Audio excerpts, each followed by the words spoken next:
Hi guys, welcome to చిన్ని చిన్నారి cookery show. ఇవాళ అయితే పన్నీర్ బటర్ మసాలా చేయబోతున్నాను. దీనికోసం అమూల్ పన్నీర్ తీసుకొని క్యూబ్స్లా కట్ చేసుకున్న తర్వాత స్టవ్ ఆన్ చేసుకొని ఒక ప్యాన్ పెట్టుకొని అమూల్ బటర్ వేసుకొని తర్వాత ఇందులో పన్నీర్ వేసుకొని 1 టీ స్పూన్ పసుపు, అలాగే రుచికి తగినంత ఉప్పు, 1 టీ స్పూన్ కారం, అలాగే ధనియాల పొడి 1 టీ స్పూన్ వేసుకొని బాగా వేయించుకొని ఒక ప్లేట్లో తీసుకొని పెట్టుకొని పక్కన పెట్టేసుకోవాలి. దీనికోసం మసాలా కోసం ఈ ఇంగ్రీడియంట్స్ తీసుకోవాలి. మళ్ళీ ఒక ప్యాన్ పెట్టుకొని బటర్ వేసుకొని ఉల్లిపాయలు, వెల్లుల్లి, పచ్చిమిర్చి 2, అల్లం 1, అలాగే టొమాటోలు వేసుకొని బాగా ఫ్రై చేసుకొని మిక్సీ పట్టేసుకోవాలన్నమాట. ఫ్యాన్ కింద ఆరబెట్టుకొని మిక్సీ పట్టేసుకోండి.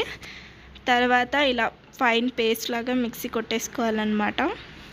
ఇలా చేసేసుకున్న తర్వాత మళ్ళీ ఇక్కడ బిర్యానీ ఆకు, దాల్చిన చెక్క, కాటిమం తీసుకొని అలాగే లవంగాలు ఇవన్నీ బటర్ వేసుకొని మనం ఫ్రై చేసుకోవాలి. అలాగే 1 టీ స్పూన్ జీలకర్ర వేసుకొని ఈ పేస్ట్ని అందులో వేసేసుకొని బాగా ఫ్రై చేసుకున్న తర్వాత క్యారెట్ వేస్తున్నాను. ఇది వేసుకుంటే వేసుకొని, లేదంటే వద్దు, ఆప్షనల్ ఇది.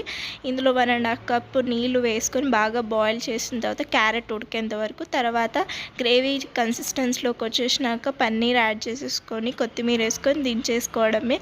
పన్నీర్ బటర్ మసాలా రెడీ అయిపోతుంది. ఇంత కష్టపడి చేసినాక ఒక లైక్, ఒక షేర్, ఒక సబ్స్క్రైబ్ చేసుకోండి. Thanks for watching.